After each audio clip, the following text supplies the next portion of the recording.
নমস্কার, আমার চ্যানেলে তোমাদের সবাইকে স্বাগত। আজকের গল্প সমরেশ মজুমদারের লেখা একটি ছোট গল্প, কুসুম আমি জানি তুমি ভালো নেই। এক চৈত্রের দুপুরে জনমানবহীন ছোটনাগপুরের মালভূমিতে দাঁড়াতে বাধ্য হয়েছিলাম। মাথার উপর আগুন, পায়ের তলা পুড়ছে, যেদিকে তাকাই খাঁ খাঁ শূন্যতা, সবুজের চিহ্ন নেই। প্রকৃতি যে এত রুক্ষ হতে পারে তার একটা ধারণা হয়েছিল তখন। তোমায় দেখে আজ সেই ছবিটাই মনে এলো। কুসুম, তুমি এত নিরাসক্ত হয়ে গেলে কি করে? বর্ষার মেঘে তা থই থই আকাশে যৌবনের যে আনন্দ তা কি করে হারিয়ে যায় চৈত্রের শুষ্কতায়? আজ এত কাল পরে তোমাকে দেখেই বুঝলাম কুসুম তুমি ভালো নেই। পাহাড়ি স্টেশনে নেমে চারধারে তাকানোর পর নিজেকেই আগন্তুক বলে মনে হয়েছিল আমার। অথচ সেই বাল্যকালে আমাদের চোখের সামনে রেল লাইন পাতা হয়েছিল, ট্রেন এসেছিল মালাপুরে, দিনে দুবার তার যাওয়া আসা। স্টেশনের বাইরে চালাঘরে হরিপদ কাকা চায়ের দোকান খুলেছিল। দুবারের ট্রেনে কি আর বিক্রি হতো তার। প্রথম স্টেশন মাস্টারের নাম ছিল ঘনশ্যাম ধারা। তাকে নিয়ে কত হাসাহাসি।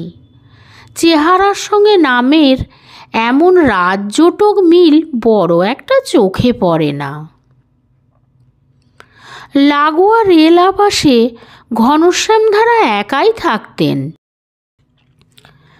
টিকিট বিক্রি থেকে ট্রেনকে পতাকা দেখাতে কি আর সময় ব্যয় হতো। সারাটা দুপুর আম গাছের নিচে বসে তিনি হরিপদ কাকার সঙ্গে ফিস খেলতেন। তারপর আরও একজন বাড়লে 29। আজ আমার মনে ছবিগুলো এলো, কিন্তু হরিপদ কাকার দোকানটা বেশ বড় হয়ে গেছে। তার জায়গায় আরও 10টা দোকান, রিকশার ভেঁপু, কুলিদের হইচই। শুনলাম দিনে 10 বার ট্রেন দাঁড়ায় স্টেশনে। এখনকার স্টেশন মাস্টার ছিপছিপে সুদর্শন। কথা বলে শুনলাম ইংরাজি শব্দ বেশি ব্যবহার করেন। কুসুম, তুমি আর আমি প্রথম দিনে ট্রেন দেখতে এসেছিলাম এখানে। অবশ্য তখন স্টেশনটা তখনকার আমাদের মতো ছিল। এখনকার সব শহরের মতো তখন আমাদের অনেকের বাড়িতে রেডিও ছিল না, টিভির কথা কেউ শোনেইনি। কিন্তু তখন আমাদের আনন্দের অভাব ছিল না। কুসুম, তখন তোমার বয়স 8, আমি 11। প্রথম যেদিন ট্রেন আসবে আমাদের স্টেশনে, সেদিন মফস্বল শহরটা প্রায় খাঁ খাঁ করছিল। সবাই এসে ভিড় করেছে স্টেশনের দুপাশে। দুটো লাইন সমান্তরাল ওই দিগন্ত থেকে ছুটে এসে অন্য দিগন্তে উধাও হয়ে গিয়েছে। নতুন কোট প্যান্ট, মাথায় টুপি, হাতে ফ্ল্যাগ নিয়ে ঘনশ্যামবাবু উদ্বিগ্ন হয়ে পায়চারি করছেন। বড়রা তার সঙ্গে কথা বলতে চাইলে বলছেন সময় নেই, মাঝে মাঝে ধমকাচ্ছেনও। ট্রেন লাইনে যেন কেউ এসে না দাঁড়ায়। হরিপদ কাকা চা বিক্রি করে কুল পাচ্ছে না। এই সময় ঝমঝম করে ট্রেন এলো। ইঞ্জিনের গায়ে আগের স্টেশনগুলোর গাঁদা ফুলের মালা পরিয়ে দিয়েছে। এখানকার বড়রাও পরালেন। ঘনশ্যামবাবু গার্ডের সঙ্গে কথা বললেন, তারপর ট্রেন ছাড়ল। ঠিক তখনই কুসুম তুমি জিজ্ঞাসা করেছিলে, এই ট্রেন কোথায় যাচ্ছে? কি জানি। অনেক অনেক দূরে? হ্যাঁ, লন্ডন, দিল্লি। আমার যা মনে পড়েছিল তাই বলেছিলাম। যাবে? যাবে একদিন? তুমি বড় চোখে আমার দিকে তাকিয়েছিলে। ধ্যাত, বাড়ি থেকে ছাড়বে না, টাকা লাগবে, কোথায় পাবি? তুমি আর কোনো কথা বলনি। রিকশায় উঠলাম, বিহারি রিকশাওয়ালা। জিজ্ঞাসা করে জানলাম লোকটা কাজের ধান্দায় এখানে এসেছিল 10 বছর আগে, এসেই রিকশা চালাচ্ছে। লোকটা জিজ্ঞাসা করলো আমি কোথায় যাব। সেটা আমিও ভাবছিলাম। আমাদের বাল্যকালে এই মফস্বল শহরে কোনো হোটেল ছিল না। রামলাল আগরওয়ালা একটা ধর্মশালা বানিয়েছিলেন, কিন্তু সেখানে অবাঙালি ব্যবসায়ীরাই উঠত। ভেবেছিলাম সেখানেই যেতে হবে, কিন্তু স্টেশন চত্বরের এত পরিবর্তন দেখে রিকশাওয়ালাকে জিজ্ঞাসা করলাম, এখানে ভালো হোটেল হয়েছে? হ্যাঁ বাবু, 4টে ভালো হোটেল, একটা খুব ভালো হোটেল। খুব ভালোটাই নিয়ে চলো।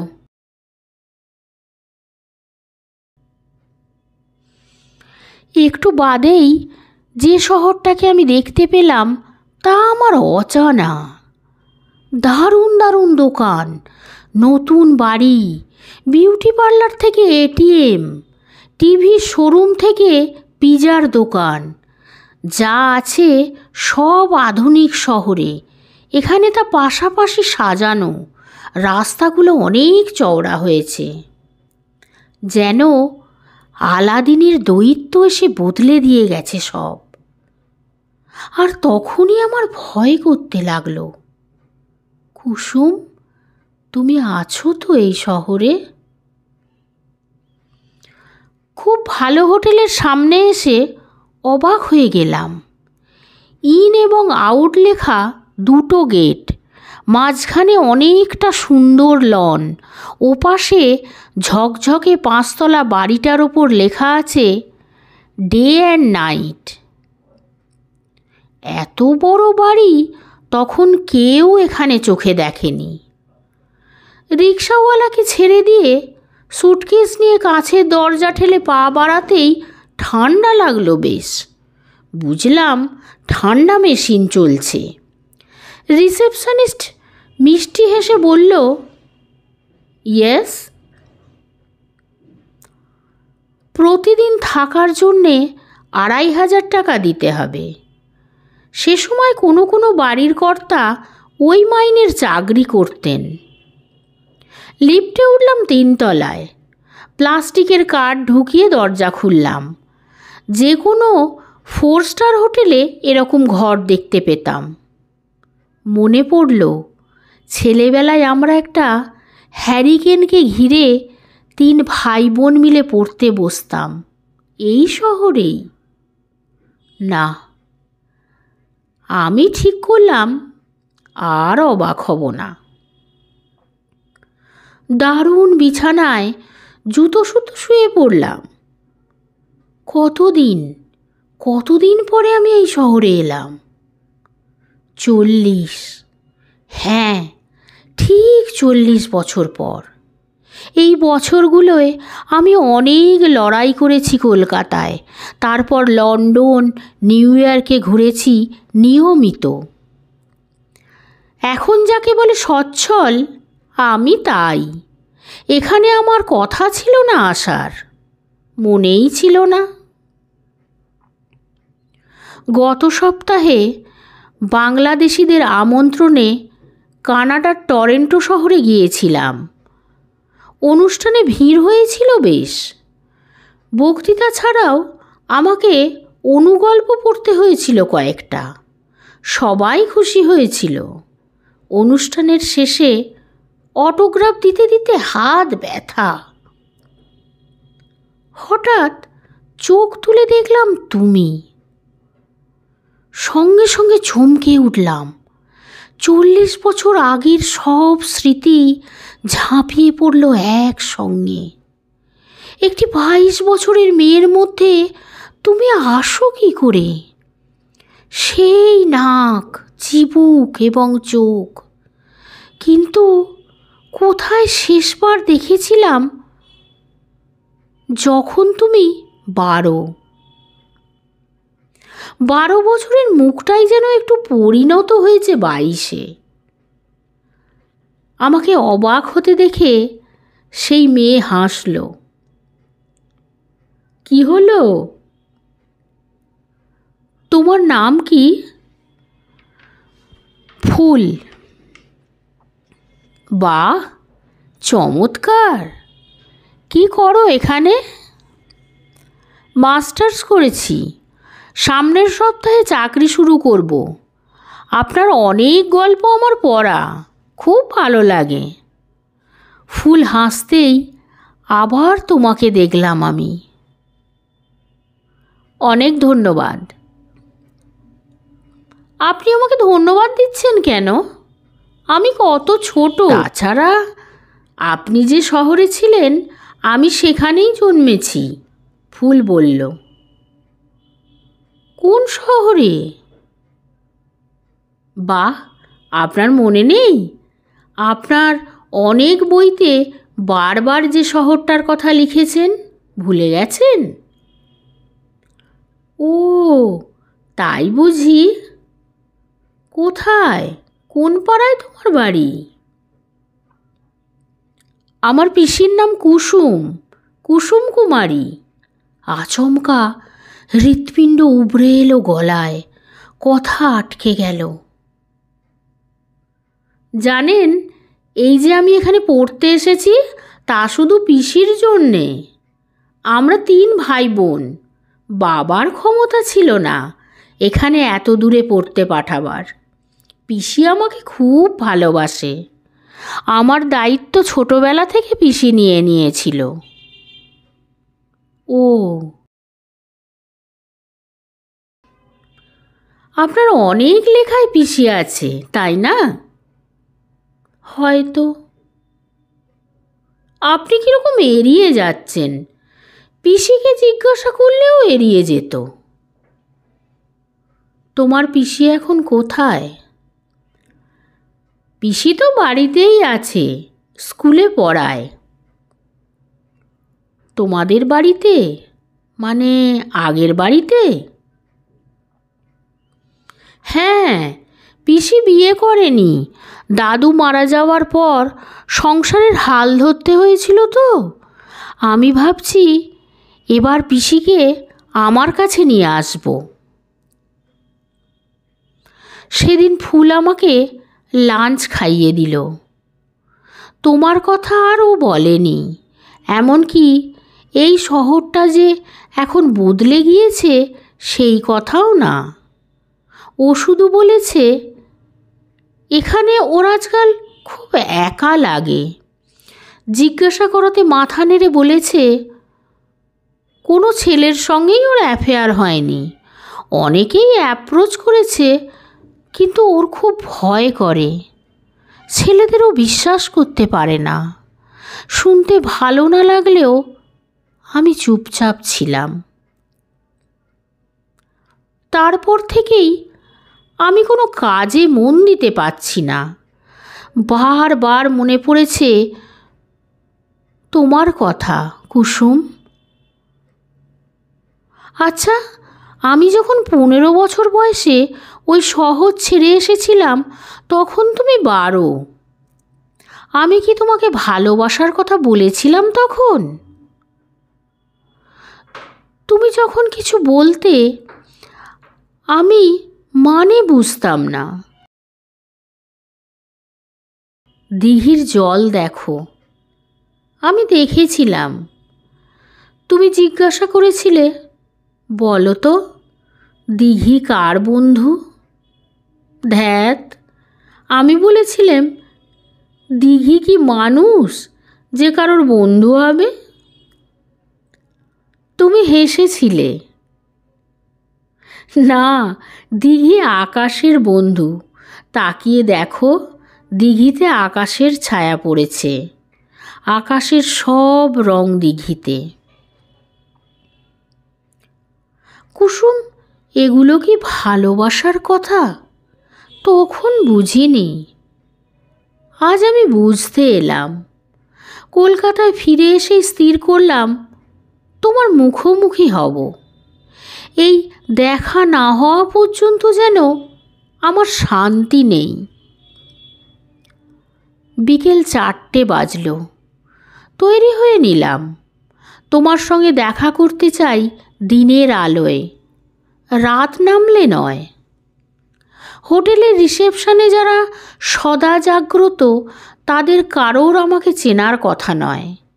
একজন জিজ্ঞাসা করলেন, আপনি যদি দূরে কোথাও যেতে চান তাহলে হোটেলের গাড়ি নিতে পারেন।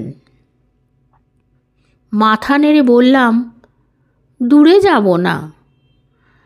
তারপর কৌতূহল হয় জিজ্ঞাসা করলাম, আপনি নিশ্চয়ই এই শহরের মানুষ নন, চাকরির সুবাদে এসেছেন? না, আমার বাড়ি এখানেই। আচ্ছা, কোন পাড়ায়? এরকম বলিয়ে কইয়ে এরকম নব্য চেহারার মহিলা আমাদের সময়ে এই শহরে ছিল না। মহিলা বললেন, টেম্পল রোডে আমার বাবা থাকতেন, এখন আমরা থাকি নবাব পাড়ায়। Temple road? খালের পাশের সেই সরু পথটা যেখানে কালীবাড়ি ছিল বলে ওই নামের রাস্তা হয়েছে। ওখানকার অনেককেই চিনতাম বলে ওর বাবার নাম জিজ্ঞাসা করলাম। একটা টেলিফোন অ্যাটেন্ড করে আসার সময় দিলেন মহিলা, নিখিলচন্দ্র মিত্র। হ্যাঁ, নিখিলের মেয়ে? আপনি আমার বাবাকে চেনেন? চিনতাম, খুব ভালো লাগলো। ওকে আমার কথা বললে নিশ্চয়ই চিনতে পারবে। বাইরে বেরিয়ে এসেও ঘোর কাটল না। নিখিল আমাদের ক্লাসের সবচেয়ে শান্ত এবং সুদর্শন ছিল, কিন্তু ওর সৌন্দর্যে মেয়েলি ভাবটার বাড়াবাড়ি ছিল। কথাও বলতো একটু মেয়েলি ঢঙে। মেয়েদের সঙ্গে কথা বলার সুযোগ যারা পেত না তারা ওর সঙ্গে ভাব করে বেশ মজা পেত। জনার্দন তো ঘোষণাই করেছিল সে কোনো মেয়ের সঙ্গে প্রেম করবে না, নিখিলই ওর প্রেমিকা, ওর সঙ্গেই সারা জীবন থাকবে। সেই নিখিলের এত স্মার্ট মেয়ে ভাবতেই পারছি না। নিখিল কি তার স্বভাব এখন বদলে ফেলেছে? জনার্দনের সঙ্গে কি ওর সম্পর্ক এখনও আছে? এই সব প্রশ্ন মাথায় পাক খাচ্ছে। তখন একটা রিকশাওয়ালা আমার দৃষ্টি আকর্ষণ করার জন্য হর্ন বাজালো। রিকশায় উঠলাম। তোমার বাড়িতে যেতে হলে শহরের অনেকটা ডিঙিয়ে যেতে হবে। তখন ছিল সরু রাস্তা, এখন সেটা বেশ চওড়া হয়েছে। বাঁদিকে গুপ্তদের পুকুরটা চোখে পড়তেই জায়গাটাকে চিনতে পারলাম। পুকুরটা এখনও আগের মতো রয়েছে, অল্প জল। হয়তো সরকারের আইন পুকুরটাকে বাঁচিয়ে রেখেছে প্রমোটারদের হাত থেকে। কিন্তু এই রাস্তার দুধারে অনেক ছোট ছোট দোকান ছিল, তারা কোথায় গেল? এখন সাইবার ক্যাফে, বিউটি পার্লার, আধুনিক ফাস্টফুডের দোকান পর পর দারুণভাবে সাজানো। মোড়ের মাথায় এসে মনে পড়ল যতীন কাকার কথা। ওর ভাইপো বুলু আমাদের সঙ্গে পড়তো। তখন শহরের একমাত্র বই পত্রিকার দোকানটা ছিল যতীন কাকার। দোকানটা ভেঙে রাস্তা হলেও পাশের দোতলা বাড়ির একতলায় সাইনবোর্ডটা দেখতে পেলাম, বইটই। হ্যাঁ, ওই নামটাই ছিল তখন, কিন্তু আমরা বলতাম যতীন কাকার দোকান। রিক্সাওয়ালাকে দাঁড়াতে বলে নিচে নামলাম। বাইরে থেকে বুঝিনি, ভেতরে বেশ ভিড়, আর দোকানটাও ঢের বড়। আগে যা ছিল তার 3 গুণ। 4টি যুবক খদ্দের সামলাচ্ছে। ভেতরের ক্যাশ কাউন্টারে বসে আছেন যে বৃদ্ধ, তার ভুরুর চুল সাদা, চুলের কোথাও কালো নেই। আমার মনে যতীন কাকার যে চেহারাটা ভাসছে তার সঙ্গে অনেক তফাৎ। মনের ছবির মুখে কিছু বলি রেখা, চুল ভুরু সাদা করে দিতেই এই মুখটি তৈরি হলো। কি বই দেব? বই চাই না, ওর সঙ্গে কথা বলতে চাই। চোখের ইশারায় যতীন কাকাকে দেখালাম। যুবক যতীন কাকাকে জানাতে তিনি আমার দিকে তাকিয়ে চিনতে চেষ্টা করেও না পেরে উঠলেন। এখনও পাঞ্জাবি পাজামা পরেন দেখছি। কাউন্টারের ধারে এসে বললেন, বলুন, আপনি কি যতীন কাকা? সঙ্গে সঙ্গে কপালে ভাঁজ পড়ল। এখন আমাকে সবাই দাদু বলে। আপনি কি আমার ভাইপোর বন্ধুদের কেউ? দাঁড়াও, চোখ বন্ধ করলেন যতীন কাকা। শম্ভু, শম্ভুনাথ? না, নিজের নাম বললাম। ও হে, হ্যাঁ তাই তো, তোমার ছবি তো বইয়ের পিছনে প্রায়ই দেখি। তাছাড়া তোমার মুখবয়বের তেমন পরিবর্তন হয়নি। এসো এসো, ভেতরে এসো। ভেতরে ঢুকলাম।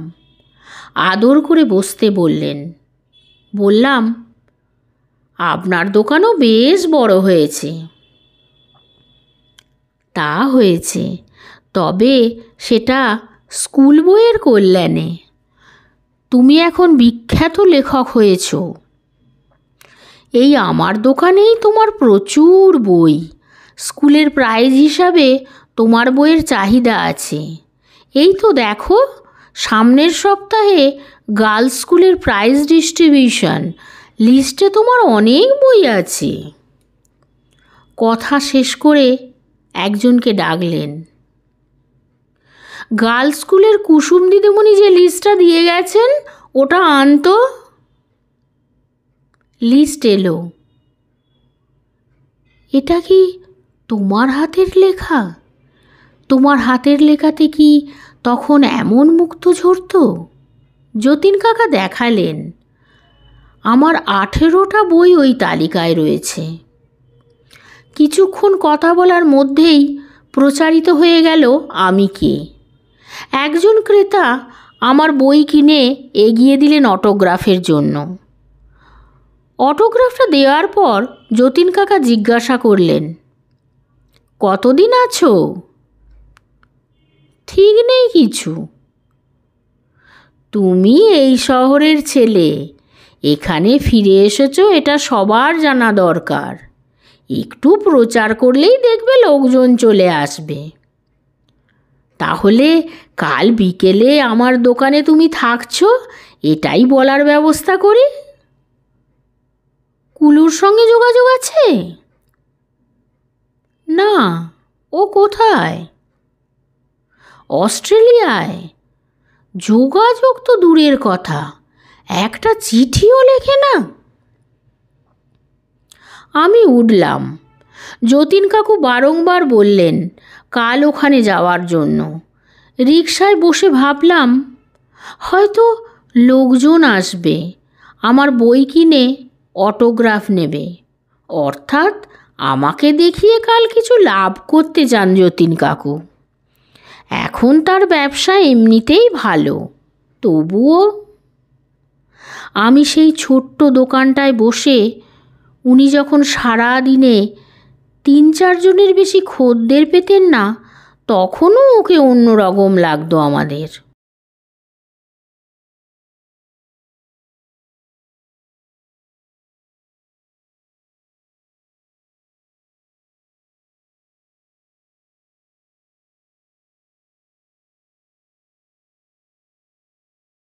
বলতেন, সুকুমার রায় আর অবনীন্দ্রনাথ পড়ো, না পড়লে জীবনটাকে দেখার চোখ তৈরি হবে না।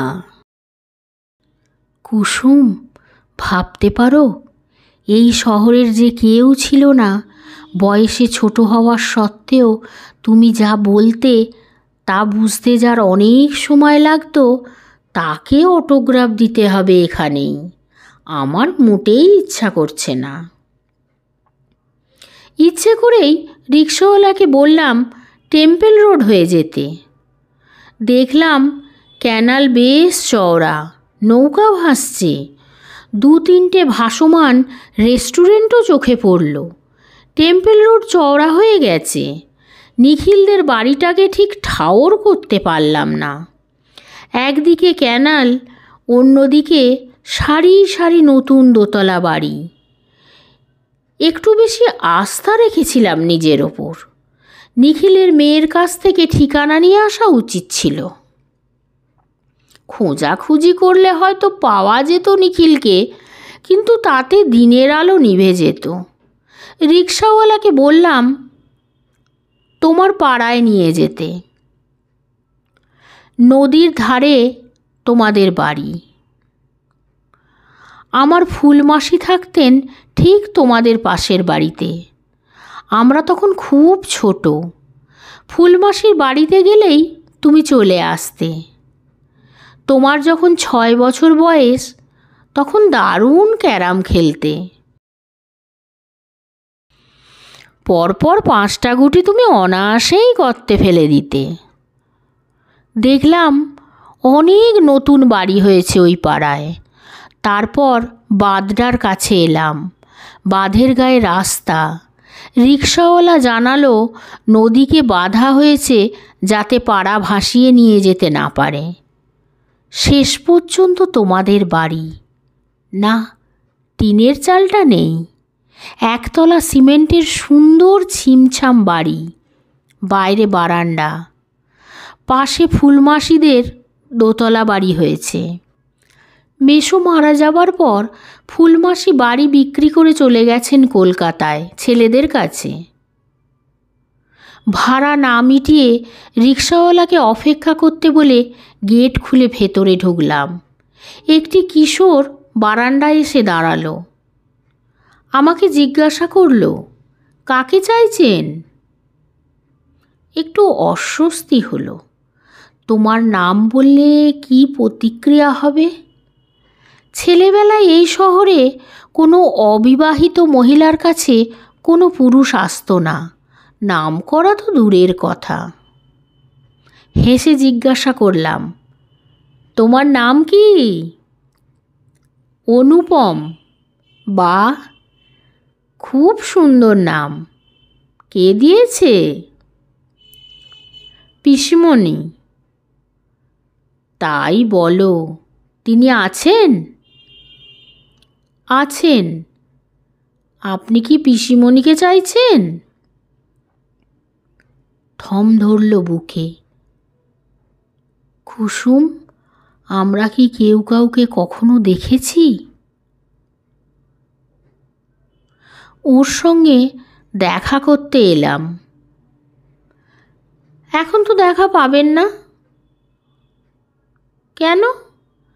বিকেল হলেই পিসিমণির মন খারাপ হয়ে যায়, কারোর সঙ্গে কথা বলে না, বিছানায় শুয়ে গীতবিতান পড়ে চুপচাপ। কিশোরের কথার মধ্যেই একজন মধ্যবয়সী মহিলা দরজায় এলেন। আপনি কোত্থেকে এসেছেন? আমি নাম বললাম। আপনি কি লেখক? হ্যাঁ, ওই আর কি। ওহো, প্লিজ বসুন। বারান্দায় সাজিয়ে রাখা চেয়ার দেখিয়ে এগিয়ে এলেন মহিলা। আমরা আপনার লেখার খুব ভক্ত। আমার মেয়ে। ফুল? হ্যাঁ, আপনি জানলেন কি করে? ওর সঙ্গে দেখা হয়েছিল আমেরিকায়। আচ্ছা, দেখুন তো, গতকাল ফোন করেছিলাম অথচ একবারও বলেনি। ও আপনার প্রায় সব লেখাই পড়েছে। বসুন। মহিলা আন্তরিক। বসলাম। আপনার মতো একজন মানুষ আমাদের বাড়িতে এসেছেন ভাবতেই ভালো লাগছে। আপনার বাড়িও তো এই শহরে ছিল, তাই না? হ্যাঁ, এখানেই আমি জন্মেছি। এই নিয়ে আমাদের খুব গর্ব। যখনই এই শহরের কথা লেখেন তখন সবাই খোঁজে পরিচিত কে আপনার লেখায় এলো। আপনি বসুন, দিদিকে ডেকে দিচ্ছি।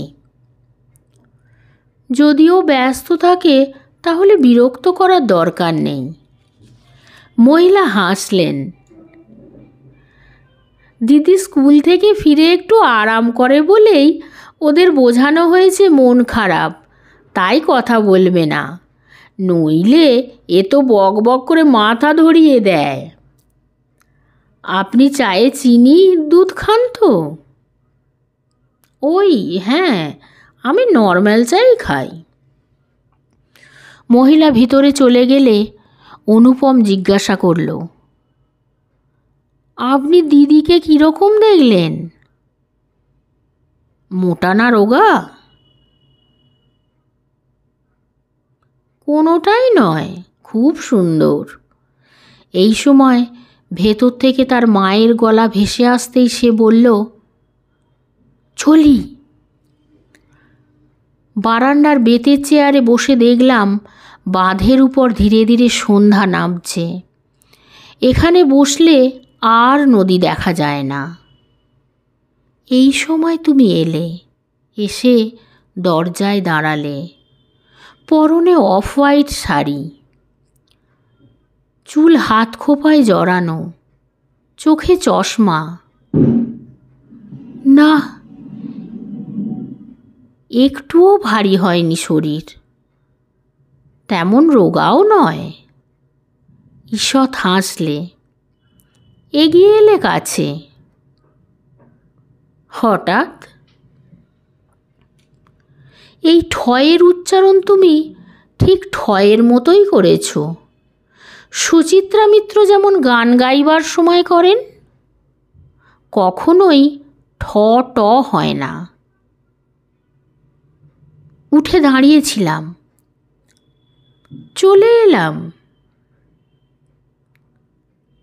বসো, এমন গলায় সে বলল যেন কাল বিকালেও আমাদের দেখা হয়েছিল। বসলাম। তুমি বললে ফুলের দেখা পেয়েছিলে। হ্যাঁ, অনেক ফুল, তবে টিউলিপটা ওই সময় ফোটেনি। তাই? তুমি তাকালে। হ্যাঁ, ও নিজেই আলাপ করল। আমি ওকে দেখে অবাক হয়েছিলাম। একেবারে পিসির মুখ বসানো, খুব সপ্রদীপ কথাবার্তা। বলল তুমিই ওর সব কিছু। তাই এলে? মানে?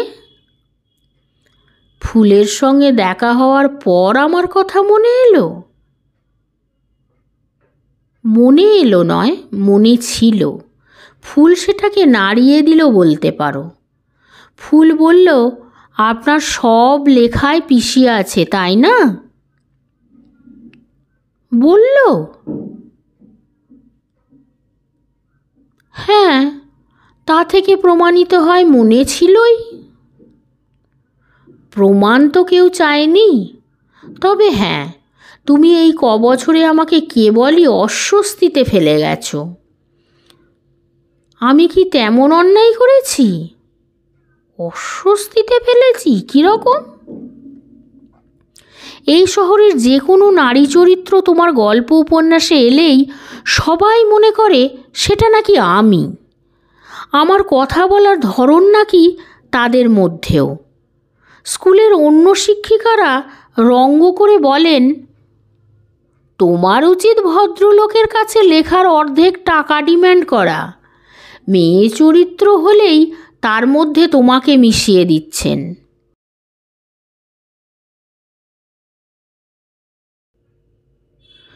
গম্ভীর হয়ে গেল কুসুম। আমি যত সামান্যই হই, আমি আমি আমি কারোর মধ্যে যেতে চাই না। আমাকে কেন আমার মতো একা থাকতে দেওয়া হচ্ছে না তা আমি বুঝতে পারছি না। আমি তোমার মুখের দিকে তাকাতেই তুমি মুখ ফেরালে, যেন যা বলার বলা হয়ে গেছে, আর এ নিয়ে কথা বাড়াতে চাও না। এই সময় সেই মহিলা চা নিয়ে এলেন, সঙ্গে কিছু খাবার। কুসুম বলল, ওর নাম দীপা, দীপাবলি, আমার ভাইয়ের বউ। মহিলা বললেন, আমি কিন্তু আপনার দীপাবলি নামের যোগ্য নই। কুসুম বলল, ওই এক কথা, দীপাবলি একটা বানানো চরিত্র, তুমি বানানো হবে কেন? তুমি তোমার মতো।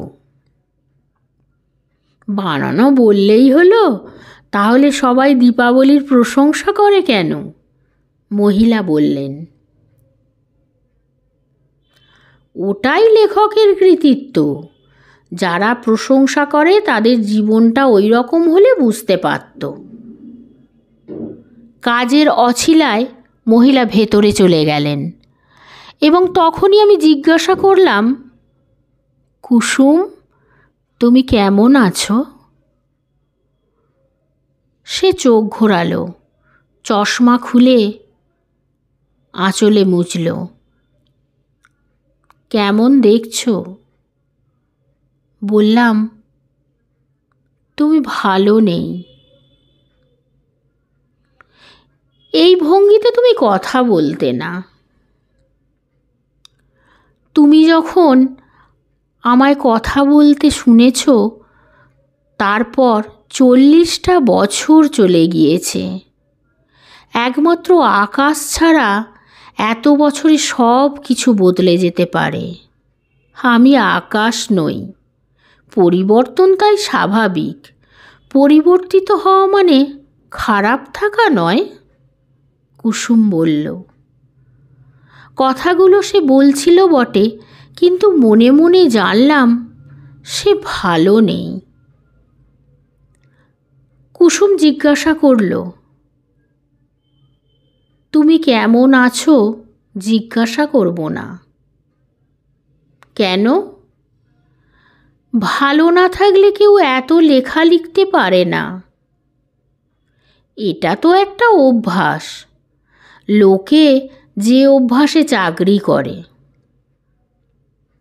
হয়তো, কি জানি। তারপর তাকালো সে আমার দিকে। কেন এলে? কোথায়? এই শহরে? হ্যাঁ, এখানে তো তোমার কোনো কাজ নেই। আমি কোনো প্রয়োজনে আসিনি, এসেছি টানে। এসে দেখলাম শহরটা একদম বদলে গিয়েছে। যে হোটেলে উঠেছি সে সময় এমন হোটেল এখানে কল্পনাও করতে পারতাম না। যতীন কাকার বইয়ের দোকানটা বদলে গেছে। ফিরে গিয়ে যে লেখাই লিখব, আমার ছোটবেলার শহরটার ছবি আর আসবে না। কোন হোটেলে উঠেছ? বললাম। সে বলল, বাবা, খুব দামি হোটেল। এই শহরে এসে কোনো হোটেলে উঠব তা আমি ভাবতে পারিনি আগে। ওঠার পর মনে হয়েছে ঠিকই করেছি। হাজার হোক, হোটেলের ঘরগুলো পৃথিবীর সব দেশেই মোটামুটি একই চেহারার। অনাত্মীয় বলে মনে হয় না। চা শেষ করলাম। মনে হওয়াতে প্রশ্ন করলাম, তোমার ভাই? ও বড় ছেলেকে নিয়ে কলকাতায় গিয়েছে। তাহলে আজ উঠি। কতদিন থাকছ? থাকার তো আর কারণ নেই, কালই ফিরে যাব। ফিরে যাবে? হাসল সে। যাও। উঠে দাঁড়াতেই মহিলা এবং কিশোর চলে এলেন। মহিলা বললেন, কাল ছুটির দিন, দুপুরে এখানেই খাবেন। কুসুম বলল, উনি কাল সকালেই চলে যাচ্ছেন। সে কি, কবে এসেছেন? বোধহয় আজকেই, তাই তো? কুসুম আমার দিকে তাকালো। মাথা নেড়ে হ্যাঁ বললাম। আহা, আর একটা দিন থেকে যান না, পরিচিত সবার সঙ্গে দেখা হয়েছে। হেসে বললাম, শহরটা এমন বদলে গেছে যে পরিচিতরা কে কোথায় আছে খুঁজে পাবো না। তাছাড়া 40 বছর বাদে দেখা হলে এতকালের জমে থাকা স্মৃতি যে হোঁচট খাবেই তা আগে বুঝতে পারিনি। চলি। কুসুম বলল, চলুন আপনাকে এগিয়ে দিই।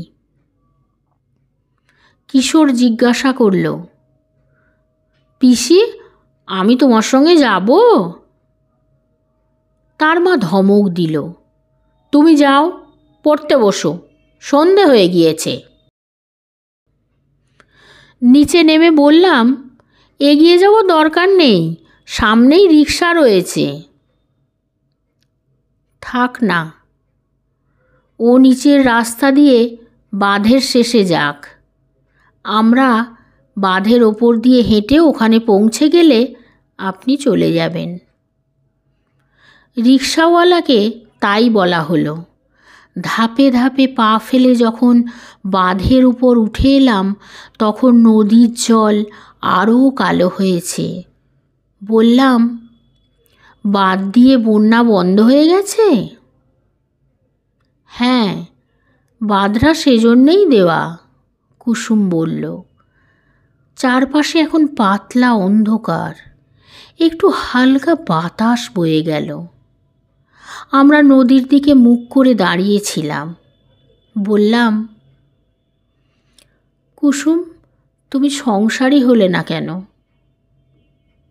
সে কি, এতকাল তো সংসারই করছি। হাসল সে। বলো, বিয়ে করিনি কেন? বেশ, তাই। বিয়ের বয়স যখন হলো তখনই বাবা চলে গেলেন। সবে স্কুলে পড়াতে ঢুকেছি, ভাই ছোট, দায়িত্ব নিতে হলো। তারপর একটা বর খুঁজে আনবে তেমন কেউ পাশে ছিল না।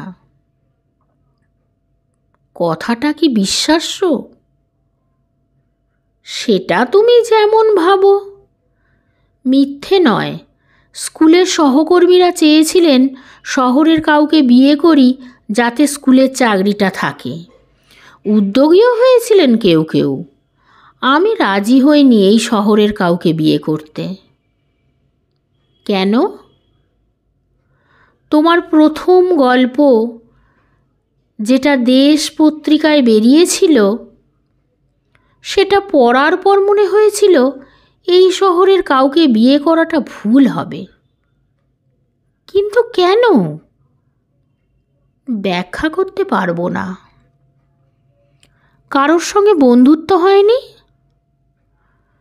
বন্ধুত্ব মানেই তাকে স্বামী হিসাবে ভেবে নেওয়া নয়।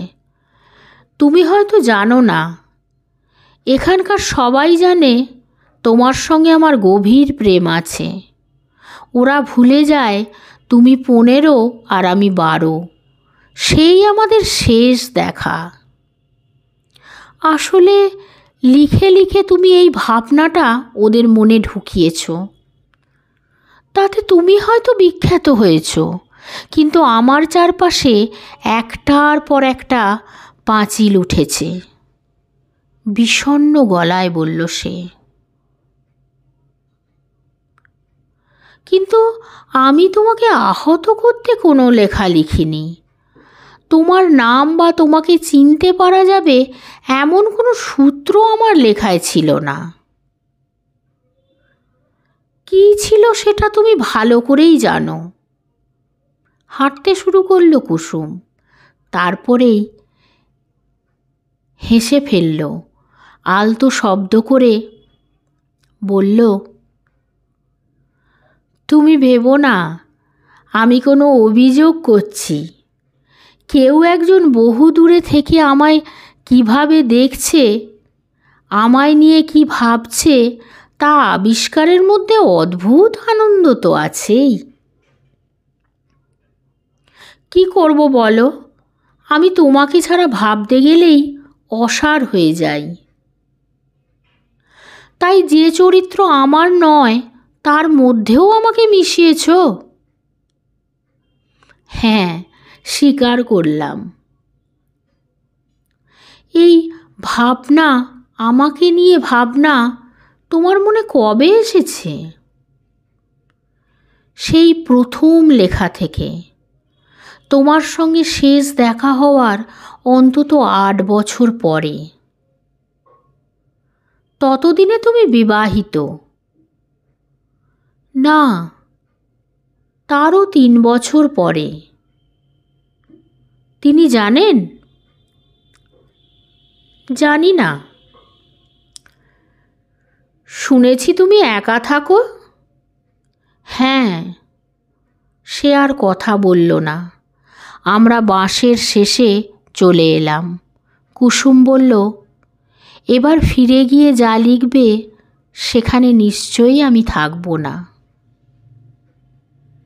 কারণ?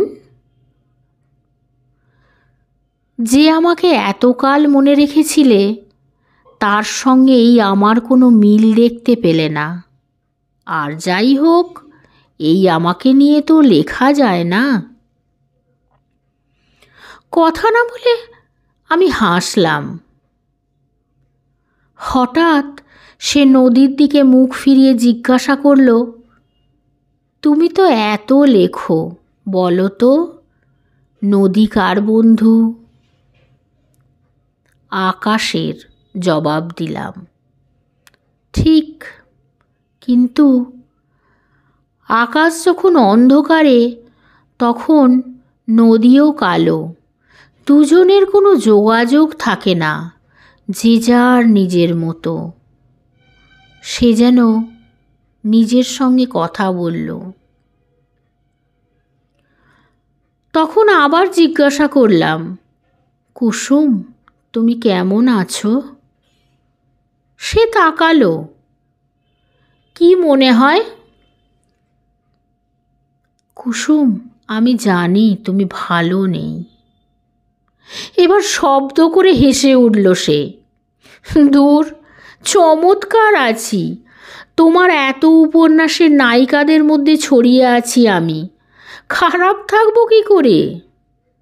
হঠাৎ ঘুরে দাঁড়ালো সে। তুমি তো আমাকে নিয়ে এত লেখো, আজ যদি বলি আমাকে নিয়ে এমন কোথাও চলো যেখানে বাকি জীবনটা আমরা পাশাপাশি থাকতে পারবো, পারবে নিয়ে যেতে? উত্তরটা নিজেই দিয়ে দিল সে। পারবে না, সম্ভব নয়। ঝর্ণা নদী হয়ে গেলে আর পাহাড়ে ফিরে যেতে পারে না। তার চেয়ে এই ভালো, এই যে এমন আছি, এনাফ। কুসুম ফিরে গেল বাঁধের ওপর দিয়ে। ধীরে ধীরে অন্ধকার তাকে আড়াল করল। নেমে এলাম রাস্তায়, রিকশায়।